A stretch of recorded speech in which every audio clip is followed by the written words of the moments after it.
ಪರಮ ಪೂಜ್ಯತೆಯನ್ನು ಹೊಂದಿದವರು ಯತಿಗಳು.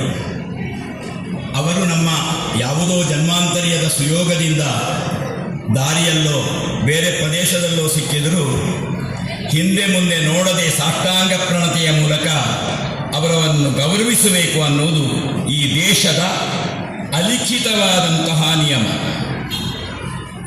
ಕಾಷಾಯ ದಂಡಮಾತ್ರೇಣ ಯತಿ ಪೂಜ್ಯ ನ ಸಂಶಯ. ಯಾವುದೇ ಸಂದೇಹ ನಿಮಗೆ ಬೇಡ. ಕಾಷಾಯ ದಂಡಾದಿಗಳನ್ನು ಧರಿಸಿದಂತಹ ತಮ್ಮ ಜೀವನ ಸರ್ವಸ್ವವನ್ನು ಈ ದೇಶ ಸೇವೆಗಾಗಿ, ದೇವ ಸೇವೆಗಾಗಿ ಸಮರ್ಪಿಸಿದ ಅವರನ್ನು ನೀವು ಗೌರವಿಸದೇ ಇದ್ದರೆ ಈ ದೇಶದ ಸಂಸ್ಕೃತಿ ಉಳಿಯಲಾರದು ಅನ್ನೋದು ಧರ್ಮಶಾಸ್ತ್ರಕಾರರ ಅಭಿಮತ. ಹಾಗಾಗಿ ಇಲ್ಲಿ ಆಸೀನರಾದಂತಹ ಪರಮಪೂಜ್ಯ ಈಶಪ್ರಿಯ ಮಹಾಸ್ವಾಮಿಗಳನ್ನು ಭಕ್ತಿ ಶ್ರದ್ಧೆಯಿಂದ ವಂದಿಸಿ, ಅವರ ಜೊತೆಗೆ ಅದೇ ದಾರಿಯಲ್ಲಿ ಈ ಸಮಾಜವನ್ನು ತಿದ್ದುವ, ಸಮಾಜಕ್ಕೆ ಉತ್ತಮ ಗುಣಧರ್ಮಗಳನ್ನು ಬೋಧಿಸುವ ಯೋಗಿ ಕೌಸ್ತುಭ ಮೋಹನದಾಸ ಸ್ವಾಮಿಯವರನ್ನು ನನ್ನ ಅಭಿವಾದನೆಗಳಿಂದ ನಮಿಸಿ, ಈ ಕಾರ್ಯಕ್ರಮದ ಅಧ್ಯಕ್ಷರಾದಂತಹ ಬದಿಯಡ್ಕ ವಸಂತ ಪೈಗಳು, ಈ ಪ್ರದೇಶದಲ್ಲಿ ಎಲ್ಲೇ ಬ್ರಹ್ಮಕಲಶ ಆಗಿರಲಿ, ಎಲ್ಲೇ ದೇವಸ್ಥಾನದ ಜೀರ್ಣೋದ್ಧರಣ ಪ್ರಕ್ರಿಯೆ ಇರಲಿ, ಎಲ್ಲಿಯೇ ಉತ್ತಮ ಕಾರ್ಯಗಳಿರಲಿ, ಅಲ್ಲಿ ಪ್ರಾಯಶಃ ಅಧ್ಯಕ್ಷರೋ ಸಂಯೋಜಕರೋ ಅಥವಾ ಯಾವುದೋ ಒಂದು ಪ್ರಮುಖ ಸ್ಥಾನದಲ್ಲಿದ್ದುಕೊಂಡು ಕಾರ್ಯಕ್ರಮದ ಯಶಸ್ಸಿಗಾಗಿ ತನ್ನ ಸರ್ವಸ್ವವನ್ನು ಸಮರ್ಪಿಸುವ ಈ ಕಾರ್ಯಕ್ರಮದ ಅಧ್ಯಕ್ಷರಾದ ಮಹನೀಯರಿಗೆ ನಾನು ವಂದಿಸಿ, ವೇದಿಕೆಯಲ್ಲಿ ನನ್ನ ವಿದ್ವನ್ ಮಿತ್ರರಾದಂತಹ ಶ್ರೀಯುತ ರಾಮಚಂದ್ರ ಅಡಿಗಳು, ಆ ಕೊಲ್ಲೂರಿನ ಮೂಕಾಂಬಿಕೆಯನ್ನು ಮುಟ್ಟಿ ಪೂಜಿಸುವವರು, ಯಾವುದೋ ಜನ್ಮಾಂತರ್ಯದ ಸುಕೃತದಿಂದ ಆ ಒಂದು ಅವಕಾಶ ಪ್ರಾಪ್ತಿಯಾಗ್ತದೆ ಹೊರತು ಸಾಮಾನ್ಯ ಸಾಧನೆಯಿಂದ ಅದು ಸಾಧ್ಯವಾಗುವುದಿಲ್ಲ. ಅಂತಹ ರಾಮಚಂದ್ರ ಅಡಿಗಳಿಗೆ, ವೇದಿಕೆಯಲ್ಲಿ ಆಸೀನರಾದ ಈ ಸಮಾಜದ ವಿವಿಧ ವಿಭಾಗಗಳಲ್ಲಿ ಸಾಧಕರಾದಂತಹ ಮಹನೀಯರೆಲ್ಲರನ್ನೂ ವಂದಿಸಿ, ವೇದಿಕೆಯ ಮುಂಭಾಗದಲ್ಲಿ ಆಸೀನರಾದಂತಹ ಮಹನೀಯರಿಗೂ ಮಾತೆಯರಿಗೂ ನನ್ನ ವಂದನೆಗಳನ್ನು ಸಮರ್ಪಿಸಿ, ಧಾರ್ಮಿಕ ಉಪನ್ಯಾಸಕನ ನೆಲೆಯಲ್ಲಿ ಯಥಾಮತಿ ಉಪನ್ಯಾಸ ಪ್ರಕ್ರಿಯೆಯನ್ನು ಮಂಡಿಸುವುದಕ್ಕೆ ಉಪಕ್ರಮಿಸ್ತೇನೆ. ಹೇಳಿ ಕೇಳಿ ನಮ್ಮದು ಪರಶುರಾಮ ಕ್ಷೇತ್ರ. ಪರಶುರಾಮ ಕ್ಷೇತ್ರ ಅನ್ನುವುದರಲ್ಲಿ ಏನೂ ಸಂದೇಹ ಇಲ್ಲ. ಯಾಕೆ ಕೇಳಿದರೆ, ಈ ಪ್ರದೇಶದಲ್ಲಿ ನಾವು ಯಾವ ರೀತಿ ದೇವತಾ ಪೂಜಾದಿ ಪ್ರಕ್ರಿಯೆಗಳನ್ನು ನಡೆಸಬೇಕು, ಯಾವ ರೀತಿ ದೇವತಾ ಆರಾಧನೆಯ ವಿಧಿವಿಧಾನಗಳಿಗೆ ದೇವಸ್ಥಾನಗಳು ನಿರ್ಮಾಣವಾಗಬೇಕು ಅನ್ನುವುದಕ್ಕೆ ಈ ಪ್ರದೇಶದ ಸೃಷ್ಟಿಕರ್ತೃಗಳೆನಿಸಿದಂತಹ ಭಾರ್ಗವರಾಮರೇ ಭಾರ್ಗವ ಪದ್ಧತಿ ಅನ್ನುವಂತಹ ಒಂದು ಗ್ರಂಥ ವಿಶೇಷವನ್ನು ನಮಗಾಗಿ ರಚಿಸಿ ಅನುಗ್ರಹಿಸಿದ್ದರು. ಆದರೆ ಇವತ್ತಿನ ದಿವಸ ನಾವು ಭಾರತದಲ್ಲಿ ಬೇರೆ ಬೇರೆ ಕಾರಣಗಳಿಂದ ನಮ್ಮದಾದಂತಹ ಸಾಂಸ್ಕೃತಿಕ ಯೋಗ್ಯತೆಯನ್ನು ಸಾರುವಂತಹ ಎಷ್ಟೋ ಗ್ರಂಥಗಳನ್ನು, ಎಷ್ಟೋ ವಿಷಯಗಳನ್ನು ಉಳಿಸಿಕೊಂಡದ್ದಕ್ಕಿಂತ ಕಳೆದುಕೊಂಡದ್ದೇ ಹೆಚ್ಚು. ಭಾರ್ಗವ ಪದ್ಧತಿ ಅನ್ನುವಂತಹ ಅತ್ಯಂತ ಪ್ರಾಚೀನವಾದಂತಹ ಕೃತಯುಗದಲ್ಲೇ ರಚಿತವಾದಂತಹ ಗ್ರಂಥ ವಿಶೇಷವೊಂದು ಇವತ್ತಿಗೆ ಅದರ ಪೂಜಾಪಟಲ ಅರ್ಧಮರ್ಧ ಸಿಗ್ತದೆ ಹೊರತು ಉಳಿದ ಕಲಶಪಟಲವೋ ಕ್ಷೇತ್ರ ನಿರ್ಮಾಣ ವಿಧಿವಿಧಾನಗಳ ವಿಷಯವನ್ನು ನಿರೂಪಿಸುವಂತಹ ಭೂಪರಿಗ್ರಹಾದಿ ವಿಭಾಗಗಳು ಅಲಭ್ಯವಾಗಿ ಹೋಗಿದೆ. ಇದು ಯಾಕೆ ಅದನ್ನು ನಾನು ಉಲ್ಲೇಖಿಸ್ತೇನೆ ಅಂತ ಹೇಳಿದರೆ, ತಾನು ಸೃಷ್ಟಿಸಿದಂತಹ ಕ್ಷೇತ್ರದಲ್ಲಿ ಯಾವ ರೀತಿ ಪೂಜಾ ವಿಧಾನಗಳು, ಧಾರ್ಮಿಕ ಪ್ರಕ್ರಿಯೆಗಳು ಇರಬೇಕು ಅನ್ನುವುದನ್ನು ಮನಗಂಡಂತಹ ಆ ಮಹನೀಯ ಅದಕ್ಕೆ ಬೇಕಾದಂತಹ ಶಾಸ್ತ್ರೀಯವಾದಂತಹ ಉಪಾಧಿಗಳನ್ನು ನಮಗೆ ರಚಿಸಿಕೊಟ್ಟಿದ್ದರು. ಇವತ್ತಿಗೆ ಅದನ್ನೆಲ್ಲ ನಾವು ಕಳ್ಕೊಂಡದ್ದೇ.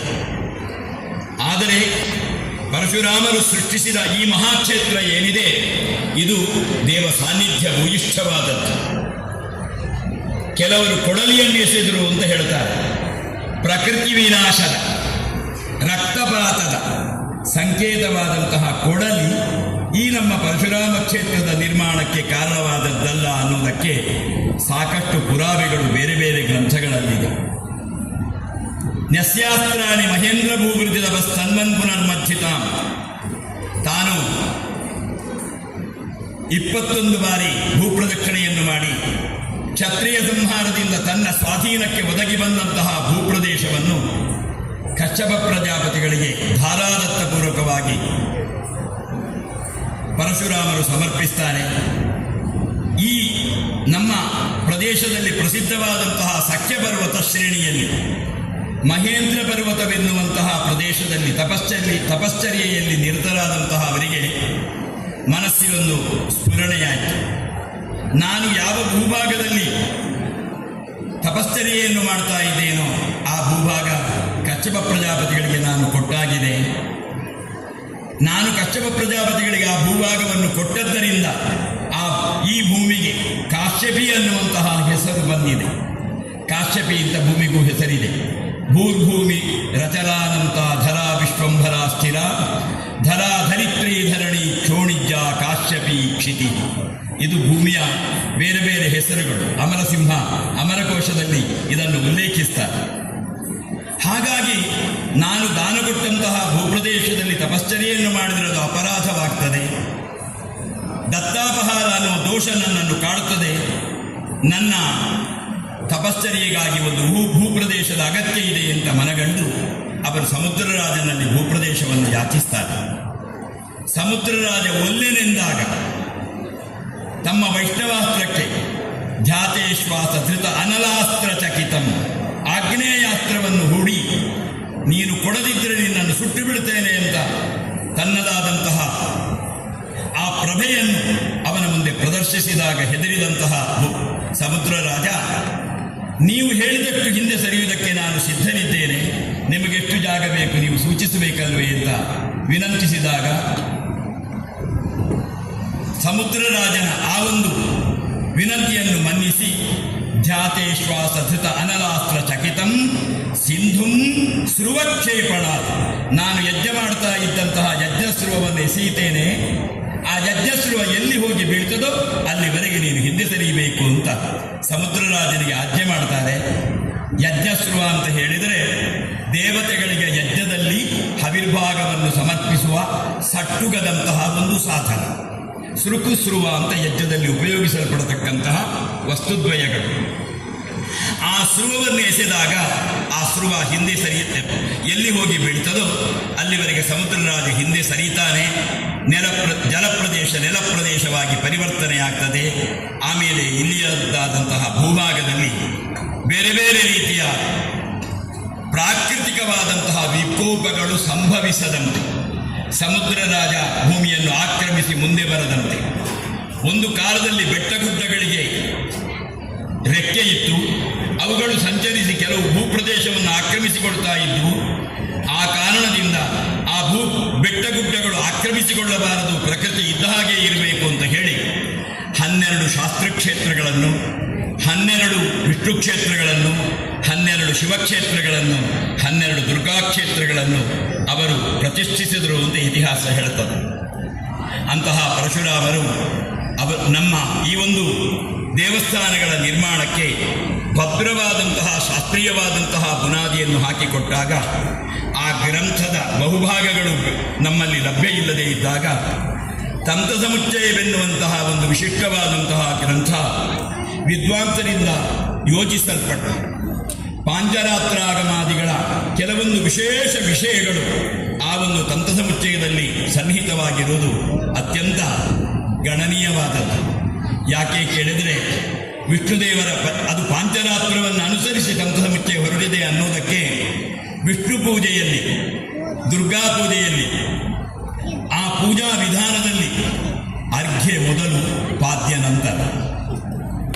ಬಾಕಿ ಎಲ್ಲ ದೇವರುಗಳಿಗೂ ಕೂಡ ಪಾದ್ಯೆಯ ನಂತರ ಅರ್ಘ್ಯ. ಪಾದಾಗ್ನಿಗೆ ಪಾದ್ಯ, ಹಸ್ತಾಗ್ನಿಗೆ ಅರ್ಘ್ಯ. ಆದರೆ ವಿಷ್ಣು ಪೂಜೆಯಲ್ಲಿ, ದುರ್ಗಾ ಪೂಜೆಯಲ್ಲಿ ಮಾತ್ರ ಅದು ಪಾಂಚರಾತ್ರಾಗಮದ ಆ ಒಂದು ವಿಶೇಷವಾದ ಕೊಡುಗೆ ಅದು. ಅಲ್ಲಿ ಪಾದ್ಯ ನಂತರ ಅರ್ಘ್ಯ ಮೊದಲು. ಅದು ಯಾಕೆ ಅನ್ನೋದನ್ನು ಆ ಶಾಸ್ತ್ರಕಾರರೇ, ಆ ಗ್ರಂಥಕಾರರೇ ವಿವೇಚನೆ ಮಾಡ್ತಾ, ಗಂಗಾಯ ಜನಕತ್ವಾದ ಪಾದಯೋರ್ ವಿಶೇಷ, ಗಂಗಾ ಜನಕನಾದದ್ದರಿಂದ ಅವನ ಪಾದಕ್ಕೆ ಮಹತ್ವ. ಆದ್ದರಿಂದ ಪಾದ್ಯ ಮಹತ್ವವಾದದ್ದು, ಅದು ಅರ್ಘ್ಯದ ನಂತರ ಸಮರ್ಪಿಸಲ್ಪಡಬೇಕು ಅನ್ನೋದು ಪಾಂಚರಾತ್ರ ಉಲ್ಲೇಖ. ವಿಷ್ಣುವಿನ ಬಲಗಾಲ ಹೆಬ್ಬರಳಿನಿಂದಲೇ ಗಂಗೆ ಉದಿಸಿದ್ದು ಅನ್ನುವುದು ಸತ್ಯ. ಹರಿಪಾದ ನಖದಿಂದ ಹರಿದು ಬಂದಳೆ ಗಂಗಾ. ದಾಸವರಿಯರು ಕೂಡ ಅದನ್ನು ಉಲ್ಲೇಖಿಸ್ತಾರೆ. ಹೀಗೆ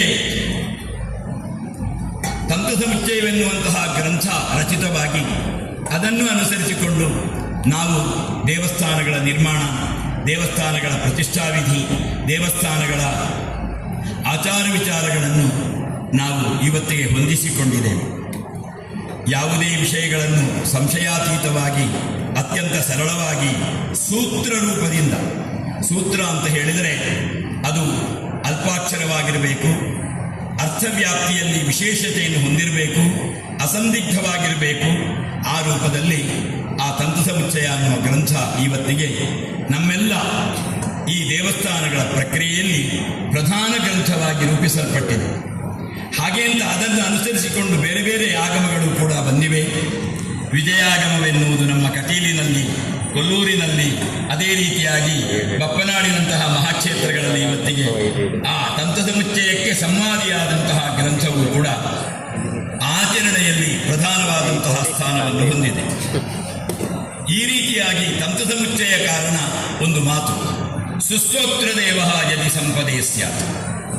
ನಾವು ಆರಾಧಿಸುವ ದೇವರು, ದೇವಸ್ಥಾನ, ದೇವಸ್ಥಾನದ ಪೂಜಾದಿ ವಿಷಯಗಳು, ಅಲ್ಲಿಯ ಉತ್ಸವಾದಿ ವಿಧಿವಿನಿಷೇಧಗಳು ಅದು ಸರಿಯಾಗಿ ನಡೀತಾ ಇದ್ದರೆ ಆ ದೇವರು ಸಂಪತ್ತನ್ನು ಅನುಗ್ರಹಿಸ್ತಾನೆ ಅನ್ನುವ ಮಾತು. ಹಾಗೆ ಅಂತ ಅದು ಸರಿ ನಡೆಯದೇ ಇದ್ದರೆ ಆ ದೇವರು ಆಪತ್ತನ್ನು ಕೊಡ್ತಾನೆ ಅಂತ ಶಾಸ್ತ್ರಕಾರರು ಹೇಳುವುದಿಲ್ಲ, ನಮ್ಮ ವಿವೇಚನೆಗೆ ಬಿಟ್ಟು ಬಿಡ್ತಾರೆ. ಯಾಕೆ ಕೇಳಿದರೆ ದೀಪವನ್ನು ಸರಿಯಾಗಿ ಬೆಳಗಿದರೆ ಅದು ಕತ್ತಲೆ ಹೋಗಬೇಕು ಅಂತ ಹೇಳಬೇಕಾದ ಅಗತ್ಯ ಇಲ್ಲ. ದೀಪ ನಂದಿ ಹೋದರೆ ಕತ್ತಲೆಯನ್ನು ಬಾ ಅಂತ ಯಾರು ಕರೀಬೇಕಾದ ಅಗತ್ಯವೂ ಇಲ್ಲ. ಅದು ಮನುಷ್ಯನ ವಿವೇಚನೆಗೆ ಶಾಸ್ತ್ರಕಾರರು ಬಿಟ್ಟು ಬಿಟ್ಟಿದ್ದಾರೆ.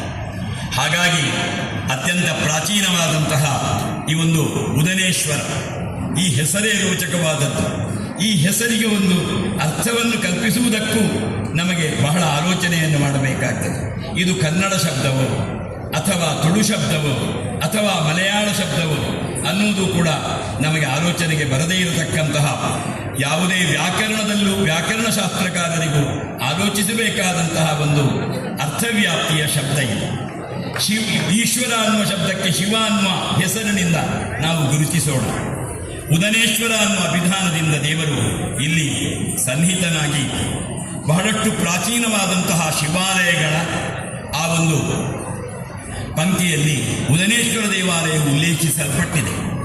ಯಾಕೆ ಕೇಳಿದರೆ ಈ ಉದನೇಶ್ವರ ದೇವಾಲಯದ ಉಲ್ಲೇಖ ತೌಳವ ಗ್ರಾಮ ಪದ್ಧತಿ ಅನ್ನುವ ಈ ತುಳುನಾಡಿನ ಆಚಾರ ವಿಚಾರಗಳನ್ನು ಉಲ್ಲೇಖಿಸುವಂತಹ ಆ ಗ್ರಾಮ ಪದ್ಧತಿಯ ಒಂದು ಭಾಗದಲ್ಲಿ ಉದನೇಶ್ವರ ಅನ್ನುವಂತಹ ಹೆಸರು ಕೂಡ ಈ ಗ್ರಾಮದ ಪದ್ಧತಿಗಳು, ಈ ಗ್ರಾಮದ ಆಚಾರಗಳ ಬಗ್ಗೆ ಕೂಡ ಉಲ್ಲೇಖ ಇದೆ. ಈ ತೌಳವ ಗ್ರಾಮ ಪದ್ಧತಿ ಅನ್ನುವಂತಹ ಗ್ರಂಥದಲ್ಲಿ ಉಲ್ಲೇಖ ಇರುವುದರಿಂದ ಇದು ಅತ್ಯಂತ ಪ್ರಾಚೀನವಾಗಿ ಸಾವಿರಾರು ವರ್ಷಗಳ ಹಿಂದಿನ ಒಂದು ದೇವಾಲಯವೆನ್ನುವುದು ನಾವು ಗಮನಿಸಬಹುದು. ಅಂತಹ ದೇವಸ್ಥಾನದಲ್ಲಿ ಬ್ರಹ್ಮಕಲಶ ಪ್ರಕ್ರಿಯೆ ಜೀರ್ಣೋದ್ಧಾರಣ ಪೂರ್ವಕವಾಗಿ ದೇವರಿಗೆ ಸಮರ್ಪಣೆಯಾಗ್ತಾ ಇರುವ ಪರ್ವಕಾಲ. ಬ್ರಹ್ಮಕಲಶವೆನ್ನುವುದು ದೇವರಿಗೆ 12 ವರ್ಷಗಳಿಗೊಮ್ಮೆ ನಡೆಸಬೇಕಾದಂತಹ ವಿಧಿವಿಧಾನಗಳು. ದೇವರಿಗೆ ಪೀಠಕ್ಕೂ ಬಿಂಬಕ್ಕೂ ಏಕತೆಯನ್ನು ಸಂಕಲ್ಪಿಸುವಂತಹ ಅಷ್ಟಬಂಧದ ಅವಧಿ 12 ವರ್ಷ. 12 ವರ್ಷವಾದಾಗಲೂ ಅಷ್ಟಬಂಧವು ದೃಢವಾಗಿದ್ದರೆ ನಿನ್ನೆ ಪೂಜೆಯಲ್ಲಿ ಉಪಯೋಗಿಸಿದಂತಹ ಪುಷ್ಪಾದಿಗಳು ಇವತ್ತು ನೋಡುವುದಕ್ಕೆ ಸೌಂದರ್ಯಯುತವಾಗಿದ್ದರೂ ಯಾವ ರೀತಿ ನಿರ್ಮಾಲ್ಯವಾಗಿ ತ್ಯಜಿಸಬೇಕಾದದ್ದು, ಅದೇ ರೀತಿಯಾಗಿ ಅಷ್ಟಬಂಧವೂ ಕೂಡ 12 ವರ್ಷಗಳಾದಾಗ ಅದು 12 ವರ್ಷಕ್ಕೂ ನಿಯಮ ಇದೆ. ಗುರುಗ್ರಹ ಒಂದು ರಾಶಿಯನ್ನು ದಾಟಿ ಇನ್ನೊಂದು ರಾಶಿಗೆ ಹೋಗುವುದಕ್ಕೆ 1 ವರ್ಷಗಳು ಬೇಕಾಗ್ತದೆ.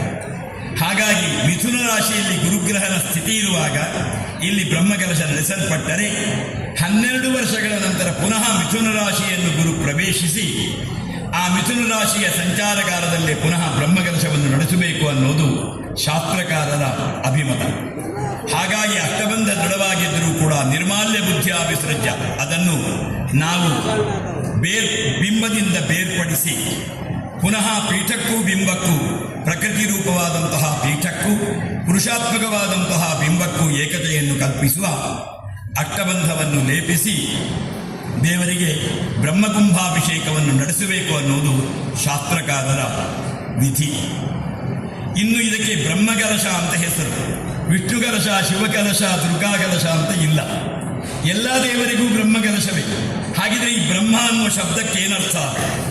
ಇಡೀ ಬ್ರಹ್ಮಕಲಶ ಮಂಡಲವನ್ನು 53 ಭಾಗ ಮಾಡಿದಾಗ ಬ್ರಹ್ಮ ಪದದಲ್ಲಿ ಈ ಕಲಶವು ಸ್ಥಾಪನೆಗೊಳ್ಳುವ, ಅಧಿವಾಸ ಮಾಡಲ್ಪಡುವ ಕಾರಣದಿಂದ ಇದಕ್ಕೆ ಬ್ರಹ್ಮಕಲಶ ಅಂತ ಹೆಸರು. ಇನ್ನು ಸೃಷ್ಟಿ ಅನ್ನುವ ಶಬ್ದಕ್ಕೂ ಬ್ರಹ್ಮ ಅನ್ನುವ ಶಬ್ದಕ್ಕೂ ಸಂಬಂಧ ಇದೆ. ಅದನ್ನು ವಿವರಿಸುವುದಕ್ಕೆ ಇಲ್ಲಿ ಸಮಯ ಸಾಲದು. ಸೃಷ್ಟಿಕ್ರಮದಿಂದ ಕಲಾನ್ಯಾಸವನ್ನು ಆ ಕಲಶದಲ್ಲಿ ಮಾಡಿ ಸ್ಥಿತಿಕ್ರಮದಲ್ಲಿ ಬಿಂಬದಲ್ಲಿ ಸಂಯೋಜಿಸುವುದರಿಂದ ಆ ಕಲಶವು ಬ್ರಹ್ಮಕಲಶವೆನಿಸಲ್ಪಡುತ್ತದೆ. ಇನ್ನು ವೇದಾಂತ ಶಾಸ್ತ್ರದಲ್ಲಿ ಪರಿಪೂರ್ಣನಾದಂತಹ ಪರಾತ್ಪರನಾದಂತಹ ಭಗವಂತನನ್ನು ಬ್ರಹ್ಮಾಭಿಧಾನದಿಂದ ಜ್ಞಾನಿಗಳು ಬ್ರಹ್ಮಸೂತ್ರ ಭಾಷ್ಯಾದಿಗಳಲ್ಲಿ ಉಲ್ಲೇಖಿಸ್ತಾರೆ. ಯಾವ ಕಲಶಾಭಿಷೇಕದಿಂದ ಅಪೂರ್ಣವಾದಂತಹ ಆ ಭಗವತ್ತತ್ವ ಏನಿದೆ ಅದು ಪೂರ್ಣತೆಯನ್ನು ಹೊಂದುತ್ತದೋ, ಯಾವ ಕಲಶಾಭಿಷೇಕದಿಂದ ಅಲ್ಲಿಯವರೆಗೆ ಅಪೂರ್ಣವಾದಂತಹ ಆ ದೇವ ಚೈತನ್ಯ ಪೂರ್ಣತೆಯನ್ನು ಹೊಂದುವುದರ ಮೂಲಕ ನಮಗೆ ಮೋಕ್ಷಾದ್ಯಭೀಷ್ಟಗಳನ್ನು ಅನುಗ್ರಹಿಸಬಹುದು, ಆ ಕಲಶಾಭಿಷೇಕ ಬ್ರಹ್ಮಕಲಶಾಭಿಷೇಕ ಅನ್ನಿಸಿಕೊಳ್ಳಲ್ಪಡುತ್ತದೆ. ಆದ್ದರಿಂದ ಅದಕ್ಕೆ ಬ್ರಹ್ಮಕಲಶ ಅಂತ ಹೆಸರು. ಇನ್ನು ಬ್ರಹ್ಮಕಲಶದ ಅಧಿವಾಸ ಪ್ರಕ್ರಿಯೆಯ ವಿಷಯವನ್ನು ಹೇಳುವುದಾದರೆ, ದ್ರೋಣಾದ್ಯುನ್ಮಿತ ಶಾಲಿತಂಡುರತಿಲೈಹಿ ಪೀಠಂ ಸಸಿದ್ಧಾರ್ಥಕೈ, ಬ್ರಹ್ಮಕಲಶವನ್ನು ಅಧಿವಾಸ ಮಾಡುವ ಪೀಠಕ್ಕೆ ಒಂದು ರೋಚಕವಾದಂತಹ ವಿಶೇಷತೆ ಇದೆ. 4 ಧಾನ್ಯಗಳನ್ನು ಸಂಯೋಜಿಸಬೇಕು. ಅದಕ್ಕೂ ಕೂಡ ಅಳತೆ ಇದೆ. ದ್ರೋಣಾದ್ಯುನ್ಮಿತ ಶಾಲಿತಂಡುರತಿಲೈಹಿ ಪೀಠಂ ಸಸಿದ್ಧಾರ್ಥಕೈ, ಮೊದಲಿಗೆ ಭತ್ತ, ಆಮೇಲೆ ಅಕ್ಕಿ, ಆಮೇಲೆ ಎಳ್ಳು, ಆಮೇಲೆ ಸಾಸುವೆ. ಮೊದಲಿಗೆ ಭತ್ತವನ್ನೇ ಯಾಕೆ ಅಲ್ಲಿ ಸಂಯೋಜಿಸಬೇಕು ಅಂತ ಹೇಳಿದರೆ, 4 ಧಾನ್ಯಗಳು ಧರ್ಮ, ಅರ್ಥ, ಕಾಮ, ಮೋಕ್ಷಗಳೆಂಬಂತಹ 4 ಪುರುಷಾರ್ಥಗಳನ್ನು ಅದು ಪ್ರತಿನಿಧೀಕರಿಸ್ತದೆ. ಪೂಜೆ ಅನ್ನುವಂತಹ ಪ್ರಕ್ರಿಯೆಗಾಗಿ ದೇವರನ್ನು ಪ್ರತಿಷ್ಠಿಸುವುದು ಪುರುಷಾರ್ಥಾ ಪ್ರಜಾಯಂತೆ ಅನಯ ಇತಿ ಪೂಜಾ. ಯಾವ ಕರ್ಮದಿಂದ ಪುರುಷಾರ್ಥಗಳು ನಮಗೆ ಸಿದ್ಧಿಸಬಹುದು ಆ ಪ್ರಕ್ರಿಯೆಯನ್ನು ಪೂಜೆ ಅಂತ ನಮಗೆ ಜ್ಞಾನಿಗಳು ಬೋಧಿಸ್ತಾರೆ. ಹಾಗೆ ಪೂಜೆಗಾಗಿ ದೇವರ ಬ್ರಹ್ಮಕಲಶವನ್ನು ಮಾಡಿ ಪೂಜೆಗಾಗಿ ದೇವರನ್ನು ಅಲ್ಲಿ ಸನ್ನಿಹಿತನಾಗುವಂತೆ ಮಾಡುವುದು. ಅದರಲ್ಲಿ ಮೊದಲಿಗೆ ಭತ್ತ ಯಾಕೆ ಕೇಳಿದರೆ, ಭತ್ತ ಅನ್ನುವುದು ಸರ್ವ ಸಮೃದ್ಧಿಯ ಪ್ರತೀಕ. ಒಂದು ಭತ್ತ 1000 ಭತ್ತಗಳನ್ನು ಕೊಡಬಹುದು. ಒಂದು ಭತ್ತ 100 ಭತ್ತಗಳ ಸೃಷ್ಟಿಗೆ ಕಾರಣವಾಗ್ತದೆ. ಹಾಗಾಗಿ ಇಲ್ಲಿ ದೇವರ ಬ್ರಹ್ಮಕಲಶಾಭಿಷೇಕದಿಂದ ಸಂತೃಪ್ತನಾದಂತಹ ದೇವರು ಸರ್ವರಿಗೂ ಸಮೃದ್ಧತೆಯನ್ನು ಅನುಗ್ರಹಿಸ್ತಾನೆ ಅನ್ನುವುದರ ಸಂಕೇತವಾಗಿ ಭತ್ತ. ಆಮೇಲೆ ಅಕ್ಕಿ ಅನ್ನುವುದು ತೃಪ್ತಿಯ ಸಂಕೇತ. ನಮ್ಮದಾದಂತಹ ಹಸಿವನ್ನು ನೀಗಿಸಿ ದೇಹಕ್ಕೆ ಪೌಷ್ಟಿಕತೆಯನ್ನು ಕೊಡುವುದರ ಎಲ್ಲ ಧಾನ್ಯಗಳ ಪ್ರಾತಿನಿಧ್ಯ ಅಕ್ಕಿ. ಹಾಗಾಗಿ ಆ ದೇವರ ಪೂಜೆಯನ್ನು ಮಾಡುವುದರಿಂದ ದೈಹಿಕವಾಗಿಯೂ ಮಾನಸಿಕವಾಗಿಯೂ ಅಕ್ಕಿಯ ಧಾನ್ಯಕ್ಕೆ ಅಧಿಪತಿ ಚಂದ್ರ. ಚಂದ್ರ ಮನಃಕಾರಕ, ಮಾತೃಕಾರಕ. ಹಾಗಾಗಿ ನಮ್ಮ ಮಾನಸಿಕವಾದಂತಹ ದೃಢತೆಯ ಪ್ರತೀಕ ಅಕ್ಕಿ, ದೈಹಿಕವಾದಂತಹ ಪೌಷ್ಟಿಕತೆಯ ಪ್ರತೀಕ ಅಕ್ಕಿ. ನಾವು ಈ ದೇವರನ್ನು ಪೂಜಿಸುವುದರಿಂದ ನಮಗೆ ಮಾನಸಿಕವಾಗಿಯೂ ದೈಹಿಕವಾಗಿಯೂ ಪೌಷ್ಟಿಕತೆ ಸಿದ್ಧಿಸ್ತದೆ ಅನ್ನುವುದನ್ನು ಅಕ್ಕಿಯಲ್ಲಿ ಪ್ರತಿನಿಧೀಕರಿಸ್ತದೆ.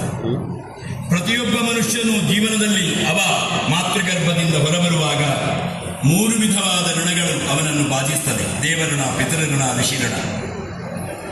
ಆ 3 ವಿಧವಾದಂತಹ ಯಾವ ಋಣಗಳಿದೆ ಅದನ್ನು ಈ ದೇವರನ್ನು ಆರಾಧಿಸುವುದರಿಂದ ನಾವು ಪರಿಹರಿಸಿಕೊಳ್ಳುವುದಕ್ಕೆ ಆ ದೇವರು ನಮಗೆ ಅವಕಾಶವನ್ನು ನೀಡುತ್ತಾನೆ. ಅಂತಹ ಸತ್ಪ್ರೇರಣೆ ಅವನಿಂದ ಒದಗಿಸಲ್ಪಡುತ್ತದೆ ಅನ್ನೋದರ ಪ್ರತೀಕವಾಗಿ ಅಲ್ಲಿ ಎಳ್ಳು ಸಂಯೋಜಿಸಲ್ಪಡುತ್ತದೆ.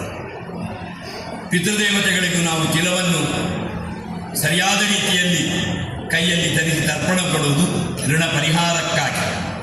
ಹಾಗಾಗಿ ಎಳ್ಳು ಅನ್ನುವುದು ಋಣ ಪರಿಹಾರತೆಯನ್ನು ಸೂಚಿಸುವ ಧಾನ್ಯ ವಿಶೇಷ.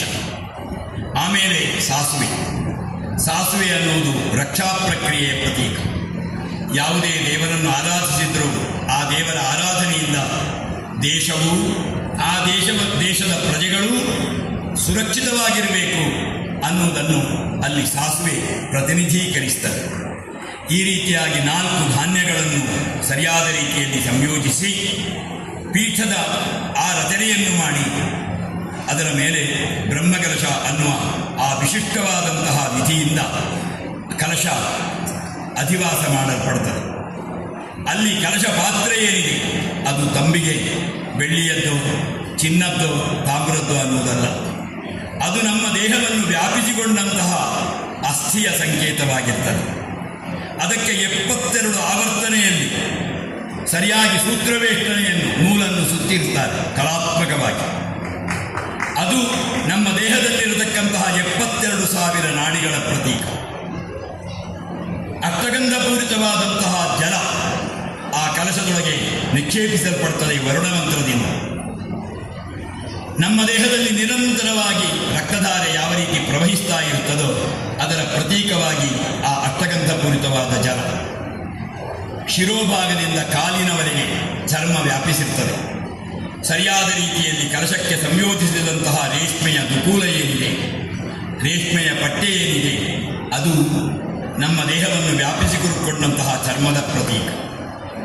ಶಿರೋಭಾಗದಲ್ಲಿ ಆ ಕಲಶದ ಕಂಠಭಾಗದಲ್ಲಿ ನಿಕ್ಷೇಪಿಸುವಂತಹ ಪಂಚಪಲ್ಲವಗಳೇನಿದೆ, ಆ ಪಂಚಪಲ್ಲವಗಳು ನಮ್ಮ ಕಂಠಭಾಗದ ಪ್ರತೀಕ. ಕಂಠಭಾಗದಲ್ಲಿ ಯಾವುದೇ ಕಾರಣದಿಂದ ನರನಾಡಿಗಳೇ ಹೊರತು ಎಲುಬು ಇರುವುದೇ ಇಲ್ಲ. ಆಮೇಲೆ ಅದಕ್ಕೆ ಸಂಯೋಜಿಸಿದಂತಹ ತೆಂಗಿನಕಾಯಿ, ಅದು ನಮ್ಮ ಶಿರೋಭಾಗದ ಪ್ರತೀಕ. ಸಂಯೋಜಿಸುವಂತಹ ಶಿರೋಕೂರ್ತ ಏನಿದೆ ನಮ್ಮ ದೇಹದಲ್ಲಿ ಸರ್ವತ್ರ ವ್ಯಾಪಿಯಾದಂತಹ ರೋಮರಾಜಿಯ ಪ್ರತೀಕ. ಈ ರೀತಿಯಾಗಿ ಆ ಒಂದು ಕಲಶ ಅನ್ನುವಂತಹ ದೇಹದಲ್ಲಿ ದೇವರನ್ನು ಸೂರ್ಯಕಲೆ, ಸೋಮಕಲೆ, ಬನ್ನಿಕಲೆ, ಅಕಾರಕಲೆ, ಉಕಾರಕಲೆ, ಮಕಾರಕಲೆ, ನಾದಕಲೆ, ಬಿಂದುಕಲೆ, ಶಕ್ತಿಕಲೆ, ಶಾಂತಿಕಲೆ ಅನ್ನುವಂತಹ 24 ಕಲೆಗಳನ್ನು ಅಲ್ಲಿ ಸಂಯೋಜಿಸಿ ಬೇರೆ ಬೇರೆ ಷಡಧ್ವ, ಬೇರೆ ಬೇರೆ ರೀತಿಯಾದಂತಹ ಪ್ರಕ್ರಿಯೆಗಳಿಂದ ತತ್ವಾಧ್ವ, ಕಲಾಧ್ವ, ತತ್ವಾಧ್ವ, ಭುವನಾಧ್ವ, ಮಂತ್ರಾಧ್ವ ಇತ್ಯಾದಿ ಷಡಧ್ವನ್ಯಾಸಗಳಿಂದ ಆ ಕಲಶವನ್ನು ದೇವರ ಅಭಿಷೇಕಕ್ಕಾಗಿ ನಾವು ಸಿದ್ಧಪಡಿಸಿ ಅದಕ್ಕೆ ಅಧಿವಾಸ ಹೋಮವನ್ನು ನಡೆಸುವುದಕ್ಕಿದೆ. ದಶದ್ರವ್ಯಗಳಿಂದ ಶಿವದೇವರಿಗೆ ಅಧಿವಾಸ ಹೋಮವನ್ನು ನಡೆಸಿ ಅಧಿವಾಸ ಹೋಮಗತವಾದಂತಹ ಚೈತನ್ಯವನ್ನು ಕಲಶದಲ್ಲಿ ಸಂಯೋಜಿಸಿ ಮರುದಿವಸ ದೇವರಿಗೆ ಕಲಶಾಭಿಷೇಕವನ್ನು ತಂತ್ರಿಗಳು ಮಾಡ್ತಾರೆ. ಅದರಲ್ಲಿ ಬೇರೆ ಬೇರೆ 25 ಕಷಾಯೋದಕ, ಫಲೋದಕ, ಪುಷ್ಪೋದಕ, ಗಂಧೋದಕ ಇತ್ಯಾದಿ ದ್ರವ್ಯಗಳಿವೆ. ಆ ದ್ರವ್ಯಗಳ ಸತ್ವವನ್ನು ಅದು ನೀರಿಗೆ ಬಿಟ್ಟುಕೊಡುವುದಕ್ಕೆ ಸುಮಾರು 8 ಗಂಟೆಗಳ ಅವಕಾಶ ಬೇಕಾಗಿರ್ತದೆ. ನಾಳೆಯ ದಿವಸ ಕಲಶಾಭಿಷೇಕವನ್ನು ನಡೆಸುವುದಾದರೆ ಇವತ್ತಿನ ದಿವಸ ಕಲಶಾಧಿವಾಸವನ್ನು ನಡೆಸಿ ನಾಳೆಯ ದಿವಸ ಕಲಶಾಭಿಷೇಕವನ್ನು ನಡೆಸಬೇಕು. ಆ ದ್ರವ್ಯಗಳು ಅದರ ಸತ್ವವನ್ನು ರತ್ನಾದಿಗಳು ಬಿಟ್ಟುಕೊಡುವುದಕ್ಕೆ ಅವಕಾಶ ಅಲ್ಲಿ ಇರಬೇಕು. ಹೀಗೆ ಕಲಶಾಧಿವಾಸವನ್ನು ಮಾಡಿ ಮರುದಿವಸ ಸರಿಯಾದ ಮುಹೂರ್ತದಲ್ಲಿ ದೇವರಿಗೆ ಕಲಶಾಭಿಷೇಕವನ್ನು ತಂತ್ರಿಗಳು ನಡೆಸಿ ಅದರಲ್ಲಿ 24 ಉಪಬ್ರಹ್ಮಗಳು, 20 ಬ್ರಹ್ಮಖಂಡ ಸಹಿತವಾದಂತಹ 25 ಖಂಡಗಳು, ಒಂದೊಂದು ಖಂಡದ ಕಲಶಾಭಿಷೇಕವನ್ನು ಮಾಡಿ ಆದ ಮೇಲೆ ದೇವರಿಗೆ ಪ್ರಸನ್ನ ಪೂಜೆಯನ್ನು ಮಾಡಿ ಶುದ್ಧ ಜಲದಿಂದ ಪುನಃ ಅಭಿಷೇಕಿಸಿ ನಂತರದ ಭಾಗದ ಕಲಶಾಭಿಷೇಕಕ್ಕೆ ತಂತ್ರಿಗಳು ತೊಡಗುತ್ತಾರೆ. ಅದರಲ್ಲೂ ಒಂದು ರುಚಿಯ ಕಲ್ಪನೆ. ನಾವು ಯಾವ ರೀತಿ ಪರಮನ್ನಕ್ಕೆ ಹಾಕಿದ ಸೌಟನ್ನು ನಂತರದ ಖಾದ್ಯಗಳಿಗೆ ಹಾಕೋದಿಲ್ವೋ, ಅದು ಖಾದ್ಯಗಳು ಪ್ರತ್ಯೇಕವಾಗಿದ್ದರೆ ಮಾತ್ರ ಭೋಜನ ರುಚಿಯಾಗಿ ಶುಚಿಯಾಗಿ ದೇಹಕ್ಕೆ ಆರೋಗ್ಯವನ್ನು ಕೊಡಬಹುದು. ಅದೇ ರೀತಿಯಾಗಿ ಫಲೋದಕದ ಕಲಶವನ್ನು ಅಭಿಷೇಕ ಮಾಡಿ ನಂತರದ ಕಲಶವನ್ನು ಅಭಿಷೇಕ ಮಾಡಬೇಕಾಗಿದ್ದರೆ ಫಲೋದಕದ ಆ ಕಲಶದ ದ್ರವ್ಯ ನಂತರದ ಕಲಶದ ದ್ರವ್ಯದ ಜೊತೆಗೆ ಸಂಕರಗೊಳ್ಳಬಾರದು ಅನ್ನುವ ಕಾರಣದಿಂದ ಶುದ್ಧ ಜಲದಿಂದ ದೇವರನ್ನು ಅಭಿಷೇಕಿಸಿ ನಂತರದ ಕಲಶದ ಅಭಿಷೇಕಕ್ಕೆ ತಂತ್ರಿಗಳು ತೊಡಗುತ್ತಾರೆ. ಈ ರೀತಿಯಾಗಿ ಮಹಾವ್ಯೋಮ ವ್ಯಾಪಿ ಅನ್ನುವಂತಹ ಮಂತ್ರದಿಂದ ಶಿವದೇವರಿಗೆ ಬ್ರಹ್ಮಕಲಶಾಭಿಷೇಕವನ್ನು ಮಾಡಿ ನಂತರ ದೇವರಲ್ಲಿ ಭಕ್ತಿಯಿಂದ ತಂತ್ರಿಗಳು ಲೋಕಹಿತಕ್ಕಾಗಿ ಪ್ರಾರ್ಥಿಸ್ತಾರೆ. ಲೋಕಾನುಗ್ರಹೇತ್ವರ್ಥಂ ಸ್ಥಿರೀಭವ ಸುಖಾಯನಃ. ಎಲ್ಲರಿಗೂ ಅನುಗ್ರಹಿಸುವುದಕ್ಕಾಗಿ ಈ ಕ್ಷೇತ್ರದಲ್ಲಿ ನೀನು ಸನ್ನಿಹಿತನಾಗಿರಬೇಕು. ಸಾನ್ನಿಧ್ಯಂಚ ತಥಾದೇವ ಪ್ರತ್ಯಹಂ ಪರಿವರ್ತಯ. ನಮ್ಮ ಪ್ರಕ್ರಿಯೆಯಿಂದ ಸಂತುಷ್ಟನಾಗಿ ಸಾನ್ನಿಧ್ಯ ವೃದ್ಧಿಯಾಗಬೇಕು. ಯಾವ ಕಾರಣದಿಂದಲೂ ಈ ದೇವರ ಭಕ್ತರಲ್ಲಿ ಪ್ರತ್ಯೇಕವಾದ ಮನೋಭಾವವಿರದೆ ಎಲ್ಲರಲ್ಲೂ ಐಕ್ಯತೆ ಸಿದ್ಧಿಸಲಿ. ಯಜಮಾನ ಸಮೃದ್ಧತ. ಯಾರೆಲ್ಲ ಭಕ್ತಿಶ್ರದ್ಧೆಯಿಂದ ನಿನ್ನ ಈ ಒಂದು ಪ್ರಕ್ರಿಯೆಯಲ್ಲಿ ತೊಡಗಿಕೊಂಡಿದ್ದಾರೋ ಅವರಿಗೆಲ್ಲ ಶ್ರೇಯಸ್ಸು ನಿನ್ನ ಅನುಗ್ರಹದಿಂದ ಪ್ರಾಪ್ತಿಯಾಗಲಿ. ಯಾವತ್ತು ಸೂರ್ಯಚಂದ್ರಶ್ಚ ಯಾವತ್ತಿಷ್ಠತಿ ವೇದಿನಿ. ಎಲ್ಲಿಯವರೆಗೆ ಭೂಮಿಯ ಅಸ್ತಿತ್ವ ಇರ್ತದೋ, ಎಲ್ಲಿಯವರೆಗೆ ಸೂರ್ಯಚಂದ್ರರ ಸಂಚಾರವಿರ್ತದೋ ಅಲ್ಲಿಯವರೆಗೆ ಈ ಕ್ಷೇತ್ರದಲ್ಲಿ ಸನ್ನಿಹಿತನಾಗಿ ನೀನು ನಮ್ಮನ್ನು ಅನುಗ್ರಹಿಸಬೇಕು ಅಂತ ವಿನೀತತೆಯಿಂದ ಪ್ರಾರ್ಥಿಸಿ ಸರ್ವ ಕರ್ಮಗಳನ್ನು ಕೂಡ ಆ ಉದನೇಶ್ವರ ದೇವರಿಗೆ ತಂತ್ರಿಗಳು ನಾಡತ್ತಿನ ದಿವಸ ಸಮರ್ಪಿಸುವುದಕ್ಕಿದ್ದಾರೆ. ಬ್ರಹ್ಮಶ್ರೀ ಕುಂಟಾರ ಗಣೇಶ ತಂತ್ರಿಗಳ ಆಚಾರ್ಯತ್ವದಲ್ಲಿ ನಡೆಸಲ್ಪಡತಕ್ಕಂತಹ ಈ ಪ್ರಕ್ರಿಯೆಯಲ್ಲಿ ಉದನೇಶ್ವರ ದೇವರು ಸಂತೃಪ್ತನಾಗಿ ನಮ್ಮ ದೇಶವನ್ನು ಭಯೋತ್ಪಾದಕರಿಂದ ಸಂರಕ್ಷಿಸಿ ನಮ್ಮ ದೇಶದಲ್ಲಿ ಧರ್ಮ ನೆಲೆಗೂಡುವಂತೆ, ನಮ್ಮ ದೇಶದಲ್ಲಿ ಆಚಾರ ವಿಚಾರಗಳು ಸಂಪ್ರದಾಯಗಳು ಉಳಿಯುವಂತೆ ಅವನ ಅನುಗ್ರಹದಿಂದ ಮುಂದೆ ಎಲ್ಲ ರೀತಿಯದ್ದಾದಂತಹ ಅಭಿವೃದ್ಧಿಯು ಸಂಪನ್ನಗೊಳ್ಳಲಿ ಅಂತ ಪ್ರಾರ್ಥಿಸ್ತಾ, ವೇದಿಕೆಯಲ್ಲಿ ಗುರುಗಳಿದ್ದಾಗ ನಾನು ವೇದಿಕೆಯನ್ನು ಬಿಟ್ಟು ತೆರಳುವುದು ಅಪರಾಧ ನನ್ನದು. ಆದರೆ ಈಗ ಎಲ್ಲ ಕಡೆಯಲ್ಲೂ ಬ್ರಹ್ಮಕಲಶದ ಕಾಲ, ಗುರುಗಳು ಮತ್ತು ವೇದಿಕೆಯಲ್ಲಿರುವ ಮಹನೀಯರು ನನಗೆ ಮುಂದುವರಿಯುವುದಕ್ಕೆ ಒಪ್ಪಿಗೆಯನ್ನು ಕೊಡಬೇಕು ಅಂತ ಹೇಳ್ತಾ, ಇದರ ಮಧ್ಯದಲ್ಲಿ ನನಗೆ ಸಂಕಟಕರವಾದ ಸಮಯ ಮುಗಿಯಿತು. 1 ನಿಮಿಷ ತಗೊಳ್ತೇನೆ. ವಸಂತ ಪೈಗಳು ಒಂದು ಮಾತು ಹೇಳಿದರು, ಇಷ್ಟು ದೊಡ್ಡ ಸಭೆ ಕೇಳುಗರಿಲ್ಲ ಅಂತ. ಆದರೆ ನಾವು ಕೇಳುಗರಿಗಾಗಿ ಕೇಳಬಲ್ಲವನಿಂಗೆ ಕೇಳುವೆನು ಸೊಲ್ಲ. ಹರಟೆ ಮಾತಾಡ್ತಾ ಇರುವ 1000 ಜನಕ್ಕಿಂತ ಕೇಳುವ 2 ಜನ ಸಾಕು. ಇದು ವಾದಿರಾಜರು ಹೇಳುವ ಮಾತು. ಕೇಳಬಲ್ಲವನಿಂಗೆ ಕೇಳುವೆನು ಸೊಲ್ಲ. ಕೇಳುವವನಿಗೆ ಹೇಳಿದರೆ ಸಾಕು. ನೀವು ಇಷ್ಟು ಮಂದಿ ಇದ್ದೀರಲ್ಲ ಸಾಕು. ಎಲ್ಲರಿಗಿಂತಲೂ ಹೆಚ್ಚಾಗಿ ಗರ್ಭಗುಡಿಯಲ್ಲಿ ಕೂತ ಉದನೇಶ್ವರ ಕೇಳ್ತಾರೆ. ಅವನಿಗೆ ನಮ್ಮ ಈ ಕೈಕರ್ಯ ಸಮರ್ಪಿತವಾದರೆ ಅದಕ್ಕಿಂತ ದೊಡ್ಡ ಕೃತಕೃತ್ಯತೆ ಬೇರೊಂದಿಲ್ಲ. ನಮ್ಮ ಗುರುಗಳಾದ ಈಶಪ್ರಿಯ ಗುರುಗಳ ಅಂತರ್ಯಾಮಿಯಾದ ಭಗವಂತನಿಗೆ ಈ ಉಪನ್ಯಾಸವನ್ನು ಸಮರ್ಪಿಸ್ತಾ ಉದನೇಶ್ವರನಿಗೂ ನನ್ನ ಅನಂತ ನಮಸ್ಕಾರಗಳನ್ನು ಸಮರ್ಪಿಸ್ತಾ ವಿರಮಿಸ್ತೇನೆ. ನಮಸ್ಕಾರ. ಲೋಕ ಸಮಸ್ತ ಸುಖಿನೋ ಭವಂತು.